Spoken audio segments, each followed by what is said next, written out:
From the 1100s to the 1500s, a military governor called the shogun ruled Japan through retainers who received political rights and estates for serving in the military.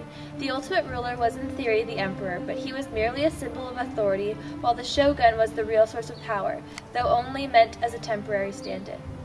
After the 1300s, shoguns and retainers clashed due to the conflicting ambitions causing constant turmoil, which ultimately led to an era of Japanese civil war called Sengoku. After Hideyoshi died in 1598, Tokugawa Ieyasu, a military chieftain, became the most powerful man in Japan. In 1600, he established what is known as the Tokugawa Bakufu, the tent government, intended to be a temporary replacement for emperor's rule.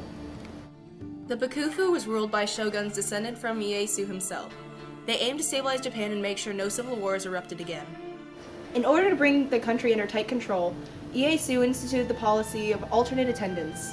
This controlled daimyo, territorial lords who ruled most of Japan through their vast landholdings. The daimyo were required to spend every other year at the castle town of Edo, modern Tokyo, where the shogun could keep an eye on them, as well as encourage them to spend money on luxuries as opposed to military forces which could oppose the Bakufu. The official philosophy of the Tokugawa Bakufu became Neo-Confucianism by the 18th century. Neo-Confucianism is a mix of Buddhism and Confucianism. Tokugawa shoguns promoted Neo-Confucianism just like the Qing and Ming emperors promoted it in China. Neo-Confucianism emphasized filial piety and loyalty to superiors. It influenced the educational curriculum in Japanese society. Everyone who received a formal education was exposed to Neo-Confucianism values.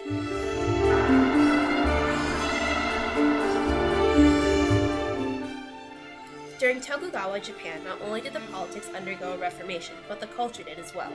In cities such as Edo and Osaka, Japan's finest creative minds wanted to give back to the citizens of Japan creatively. The centers of Tokugawa urban culture were ukiyo, or floating worlds. These floating worlds provided entertainment and pleasure corners consisting of tea houses, brothels, theaters, and public baths. Ukiyo also provided an escape from the solemn and serious attitudes of the imperial court.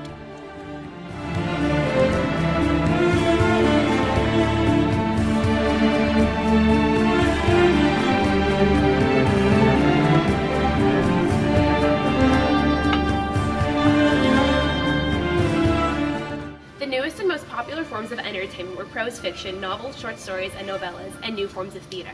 Ihara Saikaku was one of Tokugawa Japan's most popular authors and poets who helped create the books of the floating world. His stories mostly revolved around the theme of love and wrote The Life of a Man Who Lived for Love. Two new forms of theater were created as well. The first of which was kabuki theater, which was extremely lively performances with extremely embellished dialogue, singing, and dancing. The second of which was bunraku theater, which was puppet theater. The puppets were accompanied with music and the story was acted out by the puppets. Japan closed off their ports to all of the world except to the Chinese and Dutch. Because of this, they fell behind in technological advancements. During the rule of the shogun, Masahiro Abe, the United States forced Japan to sign a trade agreement, the Treaty of Kanagawa. That made Japan open their ports for the first time in 2 centuries. Soon after the treaty was signed, British, French, and Dutch and American warships bombed Choshu to open the remaining Japanese ports to foreigners. In the mid-1800s, the peaceful era of Tokugawa Japan fell to the powers of Meiji Japan. Revolution in Japan, which toppled the Tokugawa shogunate, restored imperial rule and transformed the country from a feudal into a modern state. The opening of Japan's ports to Western colonial fleets, coerced by Commodore Perry and others from 1853 onwards, exposed the weakness of Tokugawa shoguns and triggered nationalist unrest under the slogan Sono Joy, revere the emperor, expel the barbarians. By the 1860s, shogunate and daimyo were importing Western technology and proposing new governmental structures to meet the foreign threat.